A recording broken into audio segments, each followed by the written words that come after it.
दोस्तों, मेरा नाम है क्रिश। मैं आपको सुनाऊंगा मज़ेदार कहानियां। और आज की कहानी का नाम है जादुई बस्ता। ये कहानी है दीपू के बारे में। दीपू एक सामान्य घर से आने वाला लड़का था और पढ़ने में भी होशियार था। वैसे तो दीपू के माता पिता उसकी हर ज़रूरत को पूरा कर देते थे, लेकिन जब दीपू अपने आसपास अपने से अमीर बच्चों को देखता था तो उसके मन में बार बार यही सवाल आता था कि मेरे पास भी इन लोगों जैसी महंगी महंगी चीज़ें क्यों नहीं हैं। दीपू की एक और आदत थी। वह हर सुबह अपनी माँ के साथ मंदिर जाता था और मंदिर से आते वक्त वह अक्सर आइसक्रीम खाते हुए बच्चों को देखता था। कुछ ऐसे बच्चों को देखता था जो गुब्बारे लेकर घूम रहे हैं या जिनके पास महंगे महंगे खिलौने हैं। वो अक्सर इन सब चीज़ों की जिद अपने माता पिता से किया करता था। काफ़ी सारी चीज़ें माता पिता दिला देते थे और काफ़ी सारी चीज़ों के लिए मना भी कर देते थे। ऐसे में दीपू को लगता था कि क्यों उसकी सारी इच्छाओं को पूरा नहीं किया जाता। काश वह भी उन अमीर बच्चों जैसा होता जिनकी सारी बातें मान ली जाती हैं। दीपू अब हर रोज मंदिर में जाकर भगवान से यही प्रार्थना करता कि भगवान, मुझे भी इन बच्चों जैसा बना दो और मेरी सारी इच्छाएं पूरी कर दो। भगवान ने दीपू के मन की बात को जान लिया और दीपू को जिंदगी का सबक सिखाने के लिए एक युक्ति सोची। एक दिन भगवान मंदिर के पुजारी का भेष बनाकर आए और दीपू से बोले, तुम रोज मंदिर में आते हो, तुम्हें क्या चाहिए? दीपू के मन में जो भी बात थी उसने मंदिर के पुजारी जी को बता दी। पुजारी जी ने कहा, बस इतनी सी बात। ऐसा कहकर उन्होंने दीपू को प्रसाद दिया और एक बैग दिया और दीपू से कहा, यह कोई साधारण बैग नहीं है, यह एक जादुई बैग है। तुम्हारे मन में जो भी इच्छा होगी उससे सोचकर भगवान का नाम लेना और इस बैग में अपना हाथ डालना और इसमें से वो चीज निकल जाएगी। लेकिन शर्त यह है कि इसमें से कभी भी एक ही चीज नहीं निकलेगी। तुम जिस भी चीज की इच्छा करोगे वैसी दो चीजें मिलेंगी और यदि तुम चाहते हो कि अगली बार भी ऐसा जादू हो तो उसमें से एक चीज तुम्हें किसी जरूरतमंद को देनी होगी। भला दीपू क्यों पीछे हटने वाला था? उसने कहा, यह तो बहुत बढ़िया चीज है, इससे मुझे क्या ही एतराज होगा। ऐसा कहकर दीपू ने झट से वो बैग लिया और वहां से चला गया। सबसे पहले दीपू ने अपने मन में आइसक्रीम के बारे में सोचा। इतने में उसने अपने बैग में हाथ डाला और वाकई में यह जादुई बैग था। जैसे ही उसने अपना बैग खोला उसमें दो आइसक्रीम मिली। दीपू ने एक आइसक्रीम तुरंत खा ली। तभी उसे पंडित जी की बात याद आई और उसने कहा, मुझे इस दूसरी आइसक्रीम को किसी जरूरतमंद को देना होगा, तभी मैं आइसक्रीम खा सकता हूं। ऐसे में उसने अपने चारों तरफ नजरें घुमाई। इतने में उसे एक गरीब बच्चा दिखा। वो उसके पास गया। गरीब बच्चा दीपू को देखते ही बोला, मैंने 3 दिन से कुछ नहीं खाया है, मुझे ये आइसक्रीम दे दो। दीपू का दिल उसको देखकर पसीज गया। दीपू ने उसको आइसक्रीम दे दी।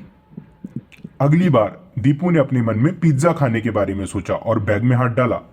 इस बार भी बैग के अंदर से पिज्जा के 2 बॉक्स निकले और वादे के मुताबिक दीपू को ऐसे आदमी को ढूंढना था जिसे वह पिज्जा दे सके।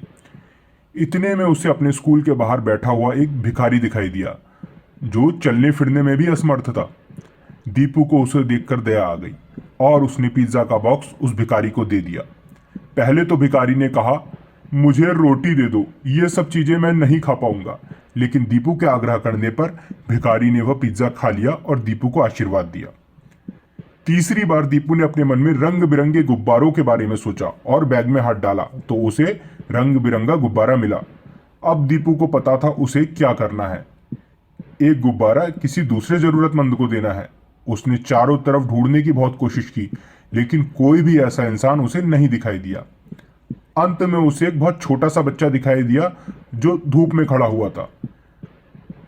उसे देखकर दीपू को लगा, एक तरफ मैं हूं जिसे गुब्बारे खरीदने थे और एक तरफ ये छोटा बच्चा है जो सड़क में इतनी तेज धूप में घूम रहा है।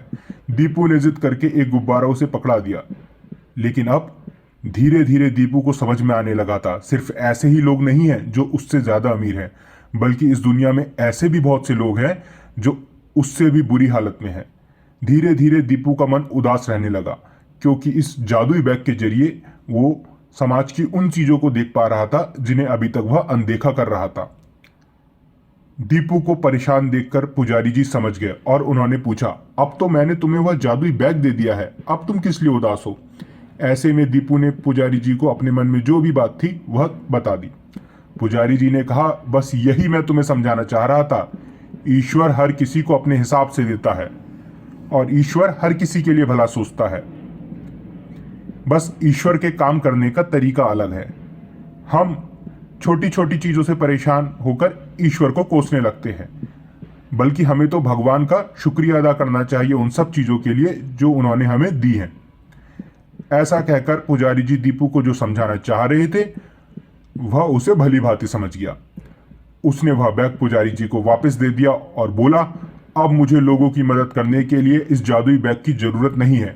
मुझसे जो बन पड़ेगा मैं लोगों की मदद किया करूंगा। पुजारी जी धीरे से मुस्कुराए और अंतर ध्यान हो गए।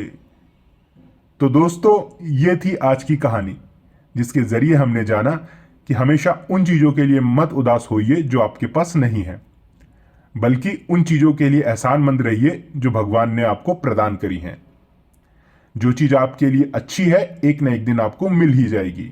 ईश्वर कोई ना कोई रास्ता आपको जरूर दिखा देगा, और अगर कोई चीज आपको नहीं मिली तो यकीन मानिए आप उनसे काफी बेहतर चीजें अपनी जिंदगी में हासिल करेंगे।